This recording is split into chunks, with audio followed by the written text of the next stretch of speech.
Isang magandang mapagpalang araw ang bati sa inyo ni Pinoy Firearms Instructor. Mabilisan lamang itong ating gagawin.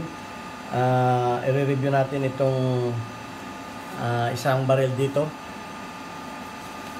Ayan, X5 P226 made in Germany, 6 hour X5. Okay, at release natin magazine, empty. Check natin ang chamber. Okay, chamber empty. So maganda siya, papakita ko sa inyo. At ang gagawin lang natin dito ay bubuksan natin at lilinisin natin. Pero papakita ko muna sa inyo ang picture niya. Okay, maganda ang boomer sight niya. Okay, wala siyang fiber optic.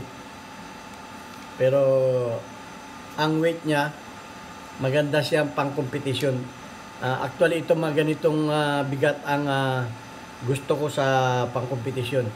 Maganda ang niya. Pwede siya lagyan ng accessories. May pikatay ni rail siya sa ilalim. Pwede pang pang tactical, maganda rin. At bubuksan natin siya. Ang pagbukas nito, ayan, i-slide lock lang ninyo, slide lock ninyo. At pagkatapos ito ay ikutin ninyo. Ikutin lang ninyo itong kanyang slide lock release. Ayan, pag naikot na ninyo yan, ibabalik na ninyo yung slide para makuha na ninyo. Ayan, pag nakuha na ninyo yan, ito ang itsura niya. Pagkatapos, ingatan natin yung recoil spring guide, baka tumansik siya. Pagkatapos ay kukunin na natin yung kanyang barrel at ihahanda na natin yung kanyang ang gagamitin natin sa panglinis ay isang brush na nylon, isang brush na steel, isang barrel brush na nylon, at isang barrel brush na steel. Pero ito, kung hindi ganong madumi, hindi ko ito ginagamit. Ito malakas ito makasira ng bore, ng groove. Okay, so hindi ko ito ginagamit. Okay, at meron tayo ditong WD-40. At siyempre may mga basahan tayo, mga cotton na panlinis. So unahin muna natin ang kanyang slide. Okay? At meron tayo ditong hugasan na gas. Yan. Dito. Yan ang hugasan natin. So, ito yung kanyang slide. Wala naman tayong tatanggalin dyan. Babrasin lang natin ito ng nylon muna.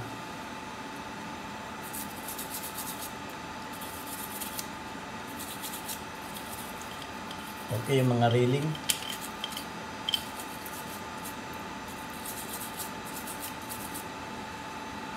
Tapos itong steel dito nagbubuo yung kanyang mga carbon. Kaya lilinisin natin ito. Steel ang ginagamit ko dito para yung mga carbon niya, diyan kasi namumuo yung mga carbon niya.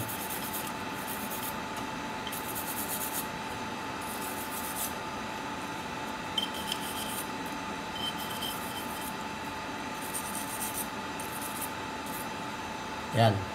Pag nabrush natin ay ni-spray ko siya ng WD-40.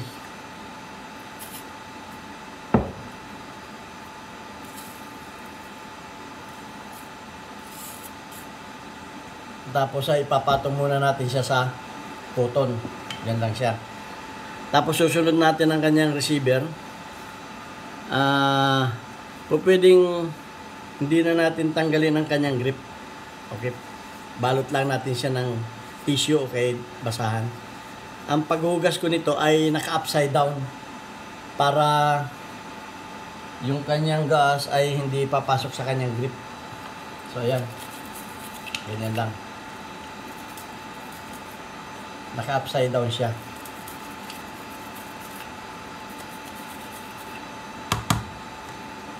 Pwede natin gamitin yung kanyang brush na nylon dito.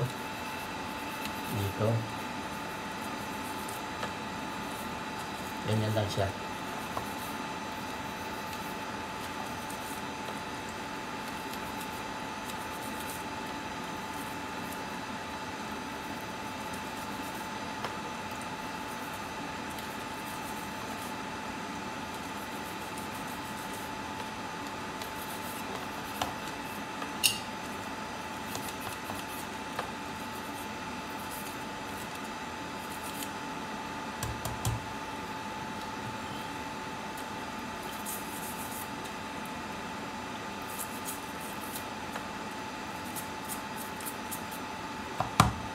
Pagkatapos niya, isprayan din natin siya ng WD-40.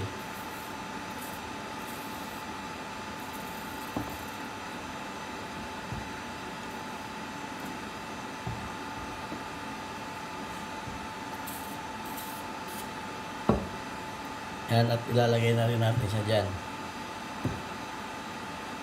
Ilalagay din natin ang paganito din.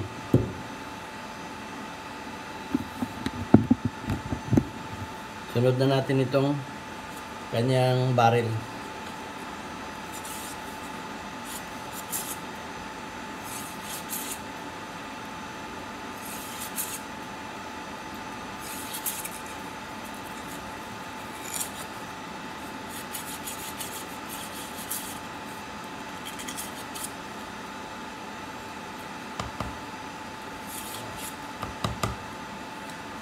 Tapos itong steel brush niya, dito rin siya ano ng carbon. Yan. Yung kanyang ramp.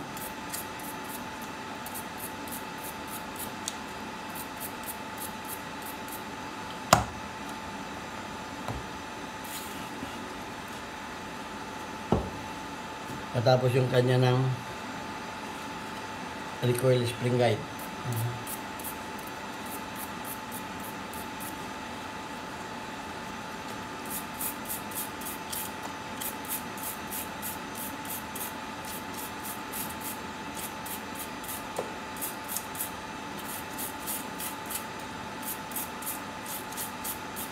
Yung una kong video ng paglilinis, ang ginagamit kong pantuyo ay tissue.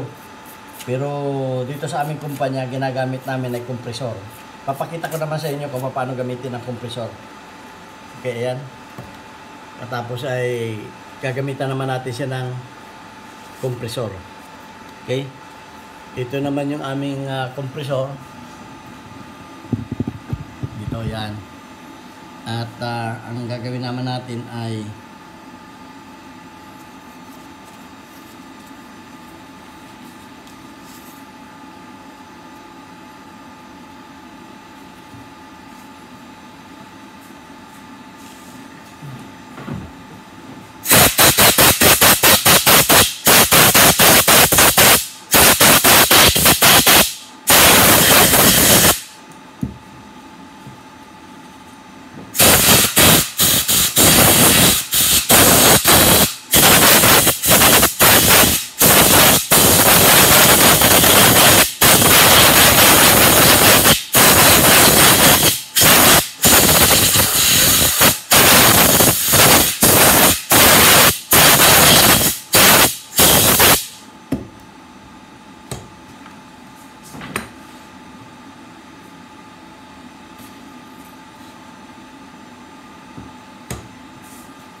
and then pupunasan na natin siya.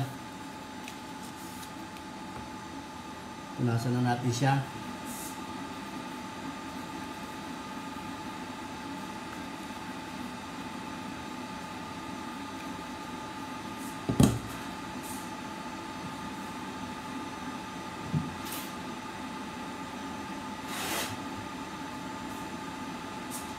Gumawa tayo ng malinis. Ganito ang paraan ng paglilinis namin dito sa aming kumpanya. Dahil lahat ng baril dito, tuwing umaga, bago gamitin ay nililinis. So, linisin natin yung kanyang railing. Ayan o.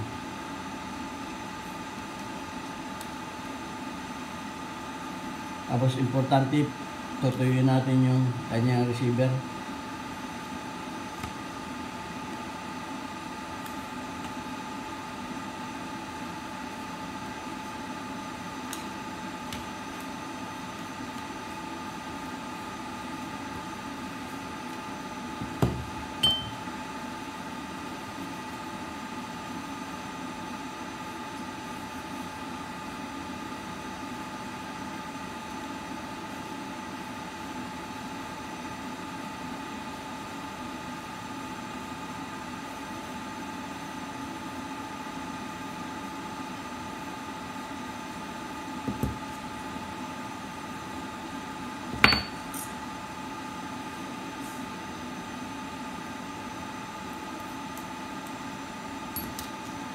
At ang importante, tutuyuin natin yung loob ng baril.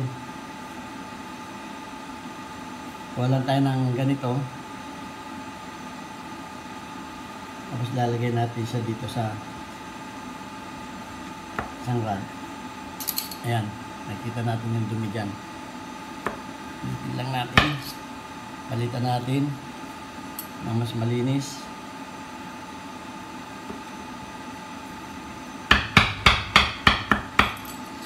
Ayan.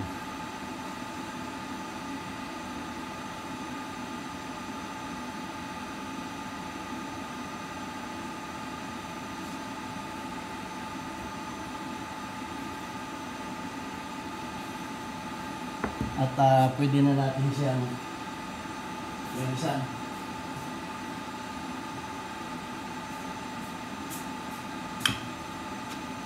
Patakan lang natin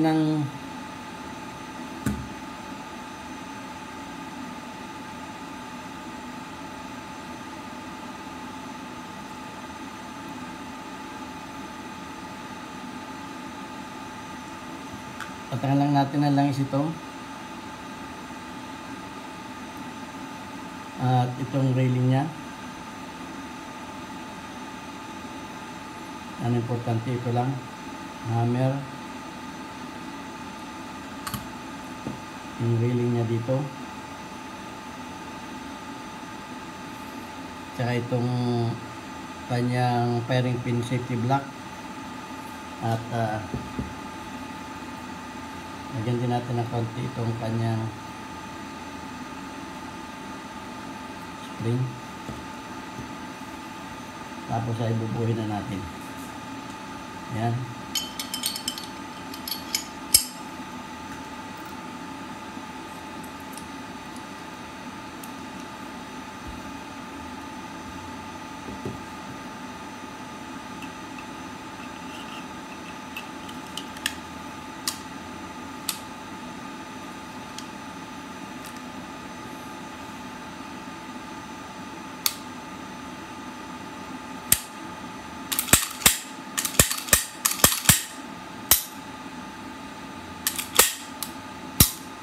Okay.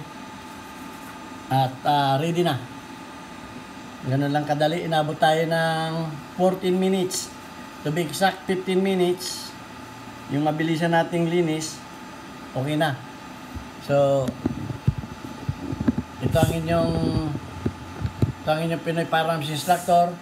Kung mahilig kayo sa baril, may mga baril kayo, please subscribe and share. At thank you sa sa hindi ninyo pag-skip ng mga ads pagka tinutulong natin yan sa ating mga beneficiaries. Okay, for more videos, wait lang, mag-upload tayo. At kung kayo may mga katanungan, pwede kayong sa aking mag-comment sa aking YouTube channel at sasagutin natin yung inyong mga katanungan sa Q&A portion. Okay, for now, ito lang muna ang may tuturo ko sa inyo. At please, panoorin ninyo yung mga videos ko bago kayo magtanong, sapagkat maaaring yung mga katanungan ninyo ay doon na rin ninyo makikita sa mga videos ko. Halos 200 na yung mga videos ko. Kaya pag napanood ninyo yan, baka pwede rin kayo maging gunsmith na tulad ko, sapagkat wala namang gunsmithing school sa Pilipinas. Sa pagtsatsaga ko lamang ng pag-research at sariling pag-aaral, naging gunsmith ako.